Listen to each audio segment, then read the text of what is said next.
প্রয়োজনে জগতে অন্য কিছু না, প্রয়োজন ভগবানও নয়, প্রয়োজন প্রেম। কারণ প্রেম থাকলে ভগবান তার দুয়ারে আসবে। এই জন্য এই হৃদয়ে প্রেম হবে কি করে? না এই শ্রবণ কীর্তন সাধু সঙ্গের দ্বারা। যখন জীবনে ভজন আসবে, ভজনের দ্বারা অনর্থ নিবৃত্তি আসবে, অনর্থ নিবৃত্তির দ্বারা নিষ্ঠা আসবে, নিষ্ঠার থেকে রুচি আসবে, রুচি থেকে আসক্তি আসবে, আসক্তি থেকে ভাব আসবে, ভাব পরিপক্ক দশায় গিয়ে ভক্তিতে রূপ নেবে, আর ভক্তি পরিপক্ক দশায় ক্রমোন্নতিতে প্রেমে রূপ নেবে। এই জন্য প্রথমেই প্রয়োজন সাধু সঙ্গ, প্রথমেই প্রয়োজন শ্রদ্ধার সহিত সাধু সঙ্গ। আর সাধু সঙ্গ করে আমার জীবনে যেন ভজন আসে, আর এই ভজনের দ্বারাই আমার অনর্থ পাপ নিবৃত্তি হবে, অপরাধ নিবৃত্তি হবে। এরপরে নিষ্ঠা, রুচি, ভক্তি ভাব, প্রেম। যারা নিত্য ভগবানের সেবা করে, মনে পড়ে একবার আমাদের এক পরম ভক্ত, তিনি আগ্রায় থাকতেন, তখন মোগলদের শাসন আমল। তো আগ্রাতে তিনি ছেড়ে যাননি, কেন জানেন? আগ্রার মানুষগুলো ভগবত বঞ্চিত হবে, হরিকথা বঞ্চিত হবে। তাই জীবনের উপরে উনি সমস্যা রিস্ক থাকলেও ওইখানে পাঠ করতেন। আর কি করতেন? পাঠ করতেন প্রতিদিন, আর যমুনা থেকে ভোরবেলা জল এনে ভগবানকে অভিষেক করাতেন। কিন্তু আমাদের হিন্দুদের ভিতরে স্বজাতি বিদ্বেষটা খুব বেশি। ওইখানে লোক গিয়ে বসতো, ওনার সুনাম ছড়িয়ে গেল। তাই তারা কি করলো? মোগলদের কাছে নালিশ করলো, আগ্রায় বাস করে ভগবানের সেবার নাম করে লোক জোগাড় করে, তাদের রাজনৈতিক মতলব বুদ্ধি প্রদান করে, আপনি ওকে অ্যারেস্ট করুন। তো সেই রাত্রেই নবাবরা পাঠিয়েছে, ওকে বেঁধে নিয়ে এসো। ও তখন কি করছিল জানেন? ও তখন ভগবানকে রাত্রে যদি পিপাসা লাগে, তাই তুলসী পাতা দিয়ে এক গ্লাস জল দিয়ে রাখতো। জলটা নিয়ে যাবে ঠাকুর ঘরে, ওই সময় এসে ধরে নিয়ে গেল। সুধীবৃন্দ, তখন দিল্লিতে তাকে নিয়ে বন্দি করা হলো। ভুল বোঝানো হয়েছে সম্রাটদের। বন্দি করার পরে রাতে যখন শুয়েছে নবাব, কি বলবো আপনাদের, নবাবের সামনে ভগবান প্রকট হয়ে চাবুক দিয়ে তাকে মারতে লাগলেন। আমার তৃষ্ণার জলটুকু তাতে দিতে দিসনি, আমার তৃষ্ণার জলটুকু, সেবাটুকু তাকে পরিপূরণ করতে দিসনি। সে ওই জলটুকু, কারাগারে গেছে বলে কাঁদছে না, ওই ভক্ত বসে বসে কাঁদছে, জলটুকু দিতে পারলাম না, রাতে যদি তার পিপাসা লাগে। প্রতিদিন দেওয়া অভ্যাস। এবং জ্ঞানী মানুষেরা শয়নের সময়, ঘুমার সময় একটু জল রেখে দেয়, তো যদি পিপাসা লাগে রাত্রে প্রয়োজন হয়। তো উনি ঠাকুরকে এক গ্লাস, এটা শাস্ত্রে লেখা নেই, কিন্তু ওনার মনের এই সেবা ভাবনাটা ছিল। উনি বসে বসে খাচ্ছেন, জলটা দিতে দিল না, জলটা পেল না। নবাব এই হুঙ্কার দেখে স্বপ্ন মনে করলে, স্বপ্ন মনে করতো, কিন্তু গায়ে চাবুকের বাড়ির আঘাতটা স্পষ্ট দেখে তাড়াতাড়ি ওনাকে বিদায় দিয়ে বললেন, ভুল হয়েছে, ক্ষমা করুন, ভুল হয়েছে, ক্ষমা করুন। আপনি জল সেবাটা দিতে পারেননি, তাই স্রষ্টা আমাকে এসে এই দেখুন আমার গায়ে আঘাত করেছে, আপনি কৃপা করুন। পালকিতে চড়িয়ে শ্মশান মানে তাকে পাঠিয়ে দেয়া হলো। রাত্রে ভগবানের জল পিপাসা লাগে বলে প্রতিদিন এই মনের সংবেদ্য সেবা দিতেন, আর সেটাই ভগবান গ্রহণ করতেন, প্রমাণ করলেন। এটা নিছক আবেগ নয়, এটা মন কল্পিত কোন আবেগের বস্তু নয়, ভক্তের সেবা এমনি করে গ্রহণ করে। এখান থেকে প্রায় 700-800 বছর আগের ঘটনা। ওই মহাজন রাত 2টোয় ঘুম থেকে উঠে 3 কিলোমিটার দূরে যমুনাতে জল আনতে যেতেন। যেখানে থাকতেন আগ্রায়, সেখানে যমুনা 3 কিলোমিটার দূর উনি যেতেন। তখনকার দিনে ঘড়ি ছিল না, আকাশের তারা দেখেই মানুষ সময় নির্ণয় করত। একদিন মেঘ হয়েছে, সারা রাত বৃষ্টি হচ্ছে, কালো মেঘে আকাশ ছেয়ে গেছে, তারাগুলি দেখা যায় না, নক্ষত্রগুলি। উনি তখন কি করেছেন, রাত 12টায় প্রভাত মনে করে, ব্রাহ্ম মুহূর্তে মনে করে রাত 12টায় উঠেছেন। কিন্তু ঘোর কালো অন্ধকার, চারিদিকে বৃষ্টি থেমে গেছে, কিন্তু অন্ধকার যায়নি। কোন পথে যাবে, কোথায় হারিয়ে যাবে, বয়স হয়েছে। ঠাকুরের অভিষেক করবে বলে সেদিনও বললেন, আমি নিজে হাতে জল না আনলে, আর বেলা উঠে গেলে যদি এর ছোঁয়া তার ছোঁয়া লাগে, এই জন্য উনি যাচ্ছেন, কিন্তু পথ তো হারিয়ে ফেলছেন। সঙ্গে সঙ্গে দেখে এক কিশোর বালক হাতে অগ্নির একটা মশাল জ্বালিয়ে বলছে, বাবা, আরে এই রাত্রে কোথায় বেরিয়েছো, ফিরে যাও। আমার একটা জিনিস হারিয়েছে, তাই খুঁজতে এসেছি, এই আলো জ্বালিয়ে, তুমি ফিরে যাও। বলে তুমি কোথায় যাবো? বলে আমি তো যমুনার দিকেই যাব। সেই আলোর পথ রচনা করে তাকে নিয়ে গেলেন। আর দেখছে ছেলেটার, বালকটার হাতের আলো যেমন জ্যোতি, তার অঙ্গের জ্যোতিও তেমন। তার অঙ্গের জ্যোতিও চারিদিকে যেন আলোকময় হয়ে গেছে। উনি যমুনায় স্নান করে জল নিলেন। জল নেওয়ার পরে দেখেন ঘাটে দাঁড়িয়ে আছে। বললো কি পেয়েছো তোমার জিনিস? বললো পেয়েছি। আমি চললাম, কিছুটা পথ এগিয়ে এসে বালক অদৃশ্য হয়ে গেল। উনিও দেখলেন হঠাৎ করে, আমি মন্দিরের সামনে কি করে এত তাড়াতাড়ি এলাম। মন্দিরে ঢুকে ভগবানকে যখন ওই জলে অভিষেক করাতে যাবে, দেখছে গোবিন্দের হাতে কালো কালি, আর চরণে দেখছে বালি মাখা। বুঝতে বাকি রইল না এই বালকটাকে। গোবিন্দই তাকে এই নিত্য সেবার জন্য আলো জেলে তাকে যমুনা পর্যন্ত নিয়ে গেছেন। সেই দিন ভগবানকে অভিমান করে বলেছিল, কে তোমাকে বলেছে আমার জন্য খালি পায়ে এত হাঁটতে? কে বলেছে হাতে তোমাকে কালি মাখতে? ভগবান যেন তাকে শুধালেন সেই অমৃত কথা, তুমি আমার সেবার জন্য দেহ সুখ ত্যাগ করে, নিদ্রা ত্যাগ করে আমাকে অভিষেক করবে বলে জল আনতে যাচ্ছে অন্ধকারে। আমার কি স্বাদ হয় না তোমার মতো ভক্তকেও সেবা করতে? আমার কি স্বাদ হয় না? এই জন্য তার প্রতি যে সেবা কর্তব্য আপনারা করেন, সেই কর্তব্যের প্রতিদান তিনিই দেন। মায়ের মূর্তি সামনে আপনারা জানেন, তারাপীঠে বামাখ্যাপা একবার মন্দিরে প্রচ্ছাপ করে দিয়েছিলেন। তার কারণ তিনি মাকে বড় মা বলে ডাকতেন, মাকে বড় মা বলতেন। তিনি গর্ভধারিণী মাকে ছোট মা, আর আমার জগৎ জননী আদ্যাশক্তি দেবীকে বড় মা বলতেন। মন্দির কমিটি দেখলো বামাখ্যাপা মন্দিরে প্রচ্ছাপ করছে, তাকে ঘাট ধাক্কা দিয়ে তাড়িয়ে দিল। আরে মূর্খ, শাস্ত্র জানো না মায়ের মন্দির অপবিত্র করছো? 3 দিন মামা পড়ে এলো, ও বড় মা, বড় মা রে, সন্তান কি মায়ের কোলে কাপড়ে প্রচ্ছাপ করে দেয় না, তাই বলে মা তাড়িয়ে দেয়? 3 দিন না খেয়ে পড়ে আছে মামা। 3 দিন বাদে তারাপীঠে ভোগ লাগাতে গেলে মা বললেন, আমি 3 দিনের উপবাসী। পূজারী বললেন, তোমার ভোগ তো নিত্যই লাগে, নিত্যই ভোগ উপাচার দেয়া হয়। বলে সন্তান না খেলে কি মা খায় কখনো? আমার বাবা পড়ে আছে 3 দিন, মুখে সে কিছু দেয়নি। যেই এই কথা মন্দির কর্তৃপক্ষ সেবকবৃন্দ জানলো, সেই দিন থেকে নিয়ম হলো কি জানেন? মা বলেছিলেন, সন্তানের বস্ত্রে, কোলে, গায়ে যদি সন্তান মলমূত্র ত্যাগ করে, মা তা ঘৃণা বোধ করে না। এটা সন্তানের অপরাধ নয়। ও শিশুর মতো আমাকে বড় মাই বলে ডাকে। ওকে নিয়ে এসো, ওকে সেবা দাও। আজও তারাপীঠের নিয়ম কি জানেন? সেই দিন থেকে ভোগ হলে আগে বামার নামে নিবেদন হবে, তারপরে মায়ের নামে। এখনো এই রীতি, এই রীতি।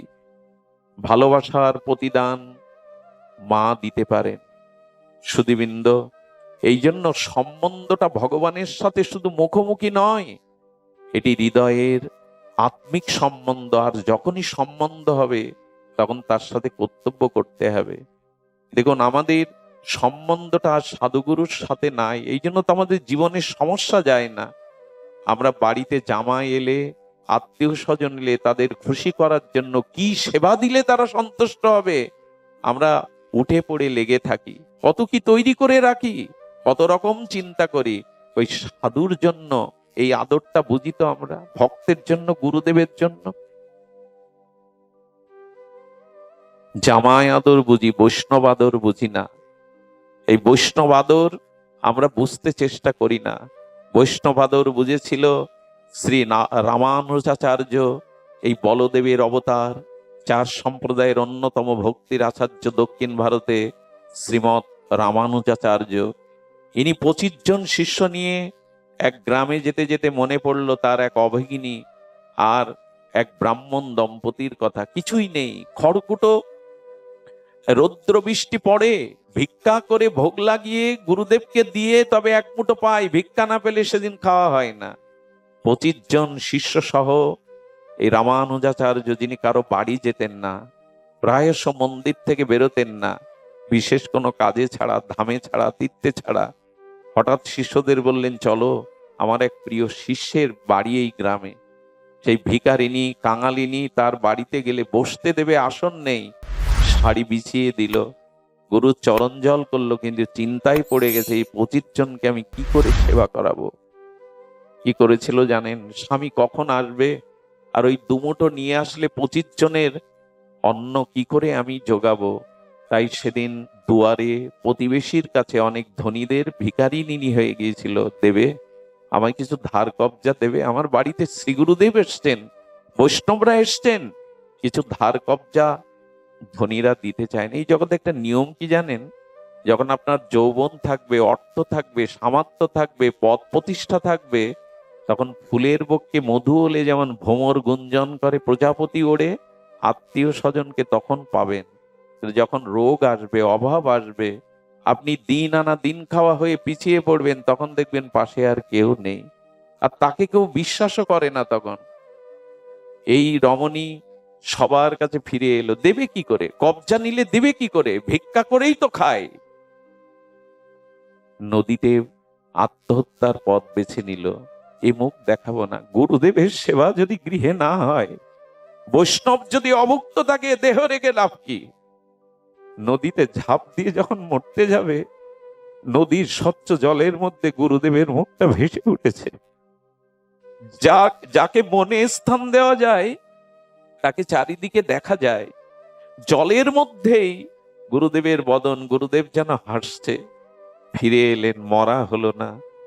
তার সেবা না করে, দেহ ত্যাগ করে তো সার্থকতা নেই। কোথায় গিয়েছিল জানেন? ভক্তমালে বড় বিচিত্র এই ঘটনাটা। ওই গ্রামের এক ধনীর একমাত্র পুত্র ছিল লম্পট।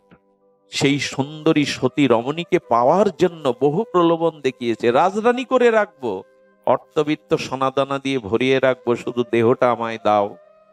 আজকে উপযাজক হয়ে এই সতী তার কাছে গেল, তাকে নমস্কার দিয়ে বললেন, আমি আমার দেহ বিক্রি করতে এসেছি আপনার কাছে। অবাক হয়ে তাকিয়ে যাচ্ছে, যাকে বছরের পরে বছর প্রস্তাব দিয়ে প্রলোভন দেখিয়ে একবারও সে আমার দিকে চাইও নি, প্রত্যাখ্যান করেছে, সে আমার কাছে এসছে। কি চাই তোমার বলো? বলো 25 জন ভক্ত সেবার উপাচার লাগবে। আমি কথা দিচ্ছি, এই উপাচার দিয়ে সেবা হয়ে গেলে আজ নিশিতে আমি আমার শরীর তোমার কাছে বিক্রি করে বন্ধক রেখে গেলাম। বললেন 25 জন কেন, 2500 লোকের যা লাগে আমি পাঠিয়ে দিচ্ছি। তার সেবকদের দিয়ে উপাচার পাঠালেন, রন্ধন হলো, ভোগ আরতি হলো, গুরুদেব সেবা পেলেন। সন্ধ্যাবেলায় গুরুদেব বললেন, মারে আজকে রাত্রে কোথাও যাব না রে, এইখানেই ভজন সাধন করে কাটিয়ে কাল প্রভাতেই যাব। সবই গুরুদেবের ইচ্ছা। একটা জিনিস জানবেন, চোরের বাড়িও বাড়ি আছে, চোরেরও ব্যাংকে টাকা পয়সা আছে, সন্ত্রাসী ডাকাতের তাদের ঘরেও সুন্দরী স্ত্রী আছে। এটা যদি একজন মানুষের থাকে, সৎ মানুষের থাকে, তবে দুইজন তো সমান হয়ে গেল। তার স্ত্রী আছে, পুত্র কন্যা আছে, বাড়ি গাড়ি টাকা সম্পদ আছে। যদি একজন মানুষেরও তো তাই থাকে, তাহলে দস্যু আর এই সাধারণ, তার মধ্যে পার্থক্য গেল। পার্থক্য কি জানেন? চোর সৌভাগ্যবান না, সেই গৃহী সৌভাগ্যবান। কেন? চোরের বাড়িতে সাধুগুরুর চরণ ধুলি পড়ে না। যে ব্যক্তির বাড়িতে সাধুগুরু বৈষ্ণবের সেবা চরণ ধুলি পড়ে, সেই গৃহই ধন্য। পার্থক্য শুধু ভাগ্যের, এইটুকুই। সেই দুরাচারী লম্পট পাঠিয়ে দিল। স্বামীকে ঘরে ডেকে স্ত্রী কি বলছে জানেন? এই জীবন যৌবন ব্রহ্মাকে সাক্ষী করে, বেদকে সাক্ষী রেখে তোমার চরণে বিলিয়ে দিয়েছি। আজ একটা অপরাধ করেছি, তোমাকে না জানিয়ে তোমারই সম্পদ এই দেহটা আমি একজনের কাছে বন্ধক রেখে এই গুরু সেবার উপচার এনেছি, আমায় ক্ষমা করো। স্বামী দুটো হাত জড়িয়ে ধরে বলল, আমি জানি না বিধাতা আমার আহ্বান প্রার্থনা রাখবে কিনা। যদি কোনো জন্মে জগতে আসি, যেন তোমার মতো স্ত্রী জন্মে জন্মে পাই। তুমি বলছো এ কথা? বলে, হ্যাঁ গো, তুমি গুরুদেবের কৃপা বুঝতে পারোনি। আরে যা দ্রব্য সৎ গুরুদেবের সেবায়, ভগবানের সেবায় লাগে, সে কি লম্পট হতে পারে? সে মহাপুরুষই। সবার বস্তু ভগবান, ভগবান সেবায় লাগে না, ভক্ত সেবায়। সকলের অর্থ আছে, এক মুঠো কি বৈষ্ণবকে দেয় সবাই? ভগবানের সেবায় কি লাগায়? বললেন যার অর্থ গুরুদেবের ভগবানের সেবায় লেগেছে উপাচার, সে সাধারণ না।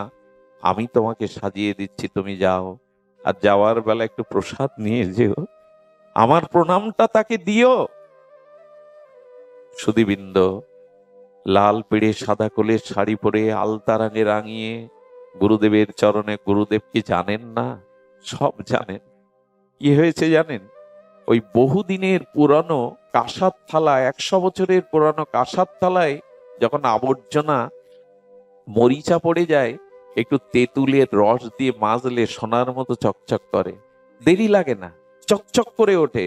ওই যে ওর দ্রব্য গুরুদেব যখন সেবা করেছে বৈষ্ণবরা, ওই সেবার প্রতিটা গ্রাসে গ্রাসে ওর চিত্তটাও পরিমার্জন হয়ে গেছে, ওর ভিতরে পশুবুদ্ধিটাও কেটে গেছে। যত এই এক এক মুঠো গুরুদেব সেবা নিয়েছেন, ওর চিত্তটাও শুদ্ধ হয়ে গেছে। সুধীবৃন্দ, ওই শুদ্ধ চিত্তে যখন ওই রমণী তার দুয়ারে পৌঁছালো, আত্মনুশোচনায়, বিবেকের দংশনে হাত জোর করে বলছেন, পারলে আমাকে ক্ষমা কর। যে গুরু সেবায়, বৈষ্ণব সেবায় তুমি তোমার দেহটা বিক্রি করতে এসেছো, আমি সেই দেহের দিকে কুদৃষ্টি দিয়েছি, আমার বিবেক বলছেন আমার উচিত হয়নি, ক্ষমা করো আমায়। এই দিন থেকে তার মাতৃত্ব জেগে গেল, পশুবুদ্ধি চলে গেল, এবং বলল, পারলে তোমার শ্রী গুরুদেবের চরণে আমাকে নিয়ে চলো, যাতে আমি মানুষ হতে পারি। এই মানুষটা তার জীবন যৌবনের অর্থ শ্রীগুরু চরণে নিবেদন করে ভক্ত হয়ে গেছিল।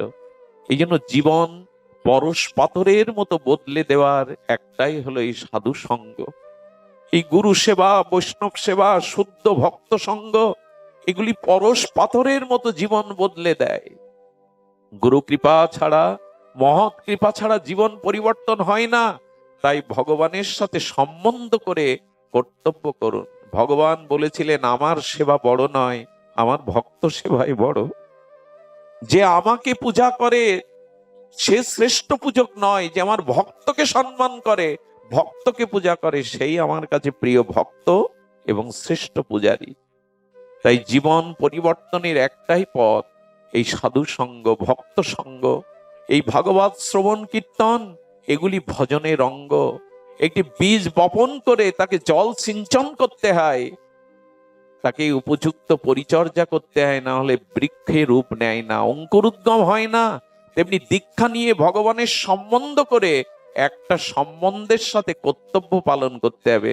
ঘরে আমার পুত্রকে, আমার স্ত্রীকে, আমার পিতামাতাকে আমি যে চোখে দেখি, ভগবানকেও যেন আমি একটা সম্পর্ক নিয়ে ভালোবাসতে পারি। এর নাম অবিদেহ। আর প্রয়োজন বলেই আমি পাঠ বিশ্রাম রাখছি। প্রয়োজন হলো প্রেম। প্রয়োজনে জগতে অন্য কিছু না, প্রয়োজন ভগবানও নয়, প্রয়োজন প্রেম। কারণ প্রেম থাকলে ভগবান তার দুয়ারে আসবে। এই জন্য এই হৃদয়ে প্রেম হবে কি করে? না এই শ্রবণ কীর্তন সাধু সঙ্গের দ্বারা। যখন জীবনে ভজন আসবে, ভজনের দ্বারা অনর্থ নিবৃত্তি আসবে, অনর্থ নিবৃত্তির দ্বারা নিষ্ঠা আসবে, নিষ্ঠার থেকে রুচি আসবে, রুচি থেকে আসক্তি আসবে, আসক্তি থেকে ভাব আসবে, ভাব পরিপক্ক দশায় গিয়ে ভক্তিতে রূপ নেবে, আর ভক্তি পরিপক্ক দশায় ক্রমোন্নতিতে প্রেমে রূপ নেবে। এই জন্য প্রথমেই প্রয়োজন সাধু সঙ্গ, প্রথমেই প্রয়োজন শ্রদ্ধার সহিত সাধু সঙ্গ। আর সাধু সঙ্গ করে আমার জীবনে যেন ভজন আসে, আর এই ভজনের দ্বারাই আমার অনর্থ পাপ নিবৃত্তি হবে, অপরাধ নিবৃত্তি হবে। এরপরে নিষ্ঠা, রুচি, ভক্তি ভাব, প্রেম। এই জন্য সম্বন্ধটা গুরুদেব করে দিয়েছেন, এখন কর্তব্যটা আপনার হাতে। একটু তার দুয়ারে যান, তাকে একটু সুখ দিন, তাকে একটু সেবা দিন, তার কথা অন্তত একটু মনে করুন, একটু স্মরণ করুন, তার চিন্তন করুন। যদি হাতে সময় না থাকে, মনে মনে সেবা করুন। মনে পড়ে অদ্বৈত আচার্যের 6 জন পুত্র, এই মহাবিষ্ণু অবতার, সদাশিব অবতারের আচার্য প্রভু শান্তিপুর পুরন্দর কমলাক্ষ ঠাকুর, সেই অদ্বৈত আচার্যের পুত্র তখন ছোট কৃষ্ণদাস। একদিন মা লাঠি তুলে কৃষ্ণদাসকে মারতে উদ্যত হয়েছে। ছোট কৃষ্ণদাস অদ্বৈত প্রভুর কোলে উঠে বলছে, বাবা মা আমাকে মারবে বলে এই লাঠি হাতে যষ্টি হাতে ফিরছে। বলে কি করেছিস? অদ্বৈত ঘরণী সীতা ঠাকুরানী এসে বলছেন, ওকে ছেড়ে দাও, আমি 5টা চাপা সৌরি কলা রেখেছিলাম, আমার গৌর আসবে তাকে সেবা দেব। আরে আমি স্নান করতে গেছি, ও চুরি করে খেয়ে ফেলেছে। আমার গৌরের রাখা এই চাপা সৌরি কলাগুলো খেয়ে ফেলেছে, ওকে আজ আমি শাসন করবই।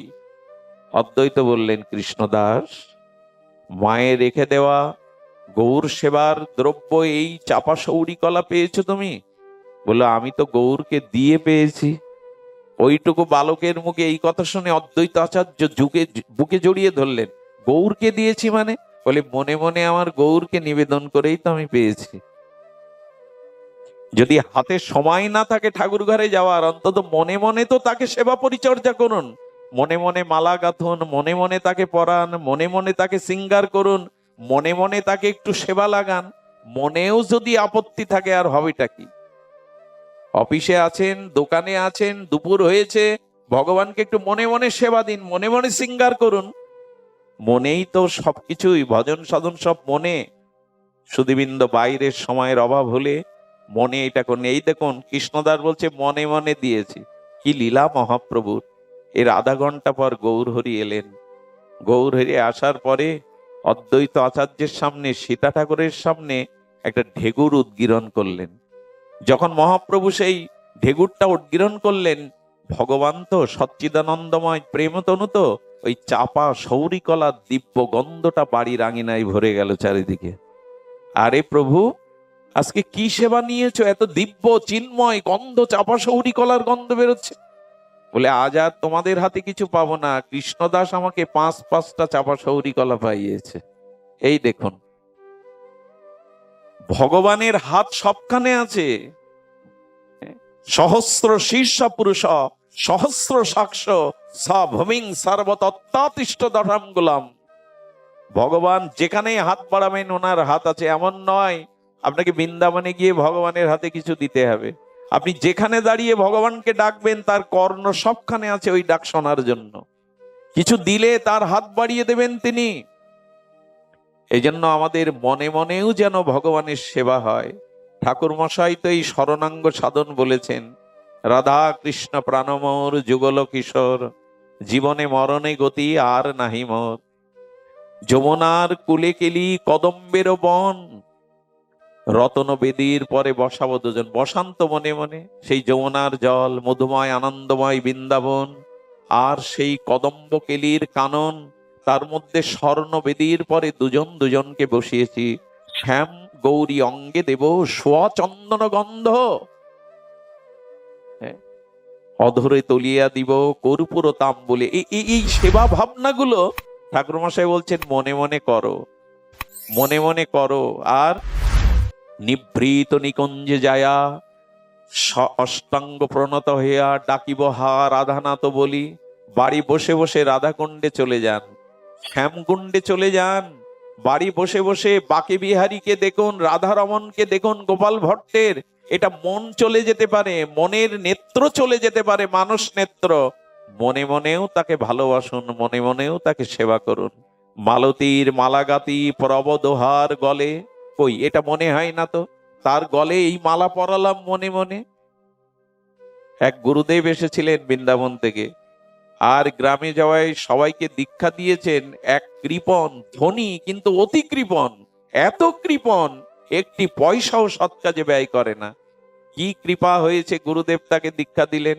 15 দিন গুরুদেব গ্রামে আছে, তার কাছে যায় না। কেন জানেন? যদি বৈষ্ণব সেবা দিতে বলে, যদি কোনো অর্ঘ্য চেয়ে বসে। কৃপণ লোকরা তো বাঁচানোর জন্য ব্যস্ত।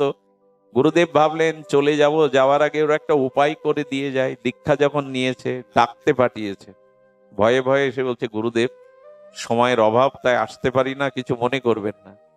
গুরুদেব তো বুঝতে পারছে কেন আসে না। গুরুদেব বললেন, তোমার তো একটা উপায় করে দিয়ে যাব, একটা ভজন দিয়ে যাব। এই বুকের ভিতরে ধড়পড় শুরু হয়েছে। ভজন মানেই তো সেই কিছু করতে হবে, ব্যয় করতে হবে। গুরুদেব অন্তর্যামী, বলেন, বাবা আমি যে ভজন তোমায় দেব, তাতে কানা করিও ব্যয় করতে হবে না তোমায়। তখন আগ্রহ বেড়ে গেছে। গুরুদেব বলুন, গুরুদেব বলুন। পয়সা ব্যয় হবে না তো, গুরুদেব বলুন। বলে কালকে স্নান করবে, একটু তিলক নেবে, আর নিয়ে মনে মনে যা ইচ্ছা ভগবানের জন্য রান্না করবে। ক্ষীর পারো, পায়স পারো, ক্ষীর পারো, এর মনে মনে, পয়সা ব্যয় হবে না তো তোমার। আর মনে মনে বাটিতে দিয়ে ভগবানকে একটু ভোগ লাগাবে। এইটুকু পারবে না? প্রথম 5 মিনিট করবে, ভালো লাগলে সময় বাড়িয়ে দেবে। মনে মনে না, তখন মুখে বলছে পয়সা ব্যয় হবে না, যখন মনে গুরুদেব খুব পারবো, কাল থেকেই শুরু করে দেব, পয়সা ব্যয় তো হবে না। পরের দিন স্নান করে তিলক নিয়ে আর বসে বসে ক্ষীর রান্না করছে। ক্ষীরে চিনি বেশি দিল, কিশমিশ বাদাম দিল, আর কত কিছু দিয়ে উপাদেয় ক্ষীর তৈরি করে বাটিতে করে মনে মনে ভগবানকে লাগাতে গিয়ে বেঁধে যাচ্ছে। কোথায় পাচ্ছে জানেন? 1 বাটি দেবো, অর্ধেক রেখে দিলে হতো না? কৃপণতা এমন একটা দোষ, ওটা মনেও পৌঁছে যায়। 1 বাটি দেবো, একটু রেখে দিলে হতো না? যেই অর্ধেক কাটতে গেছে, ভগবানের কি লীলা, সদ্গুরুদেবের কৃপা হয়েছে তো, ভগবান প্রকট হয়ে গেছে, হাত হাত এটে ধরে বলছে তোর কি এসে যায়, মনে মনে দিবি আমার জিনিস, তোর কি এসে যায়? হ্যাঁ, প্রকট হয়ে গেছেন ভগবান। আরে ভগবান, তুমি প্রকট হয়েছো, বলো তোর কি এসে যায়, সবটুকু দিবি মনে মনে। এই ব্যক্তি ভগবত দর্শনের পরে জীবনের সর্বস্ব ভগবানের নামে দিয়ে ব্রজে বাস করতেন। মনে মনে দিতেও যদি আমাদের আপত্তি থাকে, মনে মনে লীলা স্মরণ, রাত্রে যখন ঘুমাবেন, বিশ্বাস করুন, এটা 2-4 দিন অভ্যাস করুন, রাধারানীর চরণটা একটু চিন্তা করে ঘুমাবেন। তবে আবার চরণে মাথা রাখবেন না, তাহলে রাধারানীকে দাঁড়িয়ে থাকতে হবে সারা রাত। চরণটা চিন্তা করে চরণ ছায়াতে ঘুমাবেন। আর ঘুম যদি নাও ভাঙে, অনেকেই তো এখন ঘুমিয়েই আর ঘুম ভাঙে না, জানবেন রাধারানী আপনাকে কৃপা করবে। একটা চিন্তা করে, রাধারানীর চরণ চিন্তা করে একটু শয়ন করুন না। সকালবেলা উঠে চোখ বন্ধ করে আগে শ্রী গুরুদেবের চরণটা দেখুন, রাধারানীর বদনটা দেখুন, চরণটা দেখুন, তারপরে চোখ খুলে বউ ছেলে মেয়েকে দেখুন। এই দুটো অভ্যাস, ঘুমানোর সময় আর চোখ খোলার সময় অভ্যাস করুন। যেদিন একেবারে চোখ বন্ধ হয়ে যাবে, সেদিন এই অভ্যাসটা কাজে লাগবে।